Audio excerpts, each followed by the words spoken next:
Have you ever looked at your bank account right after payday and thought, wait, where did it all go? You didn't buy anything crazy. No luxury watch, no vacation in Bali. You just lived. Groceries, gas, rent, a few online orders.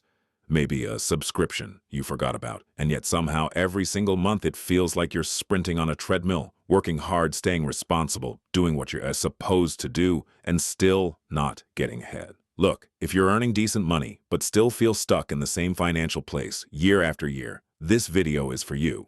Because the problem usually isn't income, it's habits. There are invisible money behaviors baked into middle-class life that quietly keep people trapped. They don't feel reckless. They feel normal, responsible even, but over 10, 20, 30 years, they cost you hundreds of thousands of dollars. And most people never realize it until it's too late. My name is ARK, and I spend way too much time thinking about money, behavior, and how people actually build wealth. If you're someone who works hard but still feels stuck financially, like you're doing everything right but not getting ahead, make sure to hit the subscribe button and give this video a thumbs up if this helps you out. Here's the thing. Most people think wealth is about how much you make. But according to data from the Federal Reserve, over 60% of Americans earning over $100,000 a year still live paycheck to paycheck. That's not an income problem. That's a habit problem. Today I'm breaking down those 7 money habits that keep the middle class stuck. Not because people are lazy, but because the system quietly trains us to think in ways that block wealth. And we're not just going to shame these habits. We're going to replace them with better ones, habits that actually build momentum. Let's start with the most dangerous one. Chaku, habit number 1, letting lifestyle grow faster than wealth. This is the silent killer. You get a raise, you upgrade your car, you move into a nicer apartment, you start eating out more, you finally buy the things you've been delaying. It feels earned, it feels fair. But here's what most people don't realize. Every time your lifestyle grows at the same speed as your income, you reset back to zero. Let's put real numbers on this. Say you make $60,000 a year. You get a $6,000 raise. That's $500 a month. Most people immediately absorb that $500 into life. $150 for a nicer car, $120 in new subscriptions and upgrades, $100 eating out, $130 in random spending end result. Your net progress is $0. You feel richer, you live better, but your future didn't change at all. Now fast forward 20 years, if you had invested that $500 a month instead, earning an average 8% return, you'd have over $290,000. That's one habit, one raise, one choice. Instead, what most people build is what I call a comfortable cage. They're not broke, they're not rich, they're just trapped at a higher level. Now, you might be thinking, ARK, what's the point of working hard if I can't enjoy it? And you're right, you should enjoy your life. But here's the smarter rule. Every raise gets split. Half goes to lifestyle, half goes to wealth. You don't stay deprived, but you also don't stay stuck. Wealth grows quietly in the background while your life improves in the foreground. That's how momentum is built. Chakra habit number 2. Treating savings as a safety net, not a weapon. Most people save money like this. They build a small emergency fund, they feel relieved, and then they stop thinking about it. Savings becomes something you sit on, not something you deploy. Here's what's wild. The average American has less than $5,000 saved. Nearly 40% couldn't cover a $1,000 emergency. So, when people finally save a few $1,000s, they treat it like fragile glass. They keep it in a checking account earning 0.01%. They're afraid to touch it.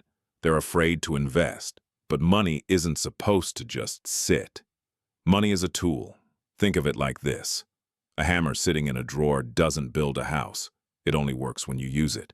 Now, obviously, you need an emergency fund. That's your armor. But beyond that, every extra dollar should have a job. Let's say you save $10,000. Most people feel like they made it, but in reality, $10,000 sitting in cash loses about 2 to 3% of its value every year due to inflation. That's $200 to $300 quietly disappearing annually. This is where it gets really interesting. The middle class is taught, save first, invest later. The wealthy are taught, protect some, deploy the rest. One mindset freezes money, the other makes it multiply. A smarter system looks like this. 3 to 6 months of expenses in cash. Everything beyond that gets invested automatically. Money flows, not stagnates. You stop seeing savings as a finish line, you start seeing it as ammunition. Because wealth isn't built by how much you store. It's built by how much you put to work. Habit number 3. Playing safe with money for too long. This one sounds responsible. It feels mature. It gets praised by parents, teachers, and co-workers. Just play it safe. Don't risk your money. Put it in savings. But here's the uncomfortable truth. Being too conservative for too long is one of the riskiest financial decisions you can make. Because the real danger isn't losing a little money in the short term. The real danger is missing decades of growth. Let's use real math.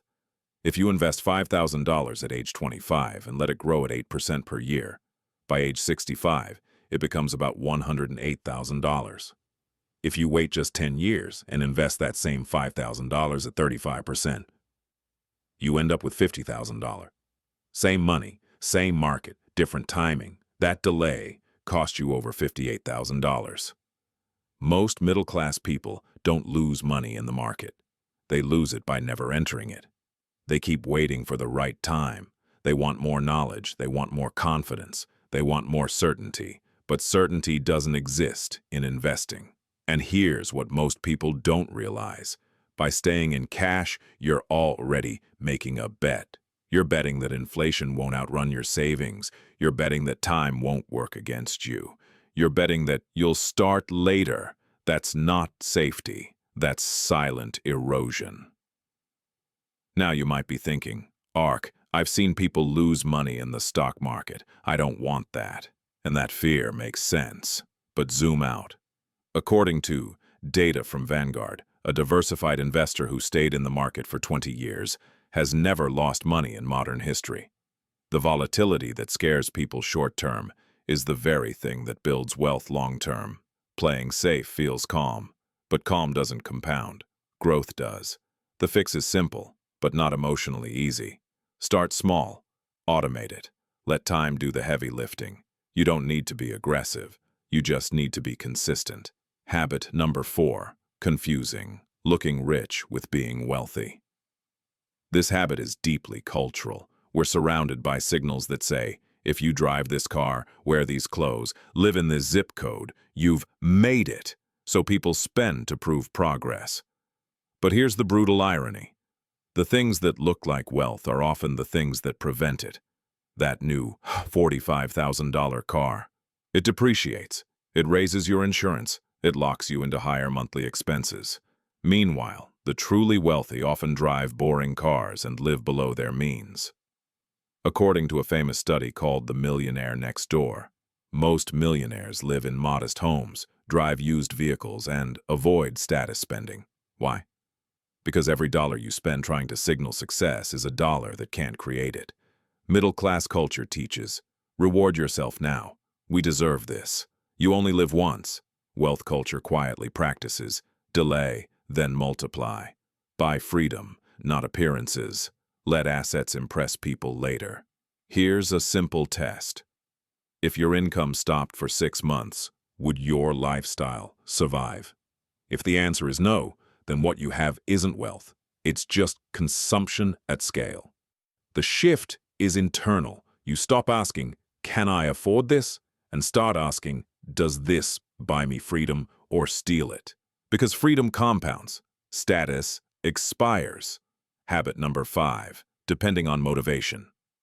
Instead of systems, this one is subtle, and it traps smart people. They tell themselves, I'll save more next month. I'll invest when I feel ready. I just need to get motivated again. So they rely on willpower. But willpower is emotional, and money requires structure. According to behavioral science, over 80% of our daily actions are habits, not decisions. Which means your financial future isn't shaped by big moments. It's shaped by defaults. Middle-class money behavior looks like this. Save whatever is left, invest when it feels right, adjust when things get bad. Wealth-building behavior flips it. Invest first, save, automatically live on what remains. Let's say you earn $3,500 per month. Middle-class pattern. Spend $3,200. Save $300, if possible.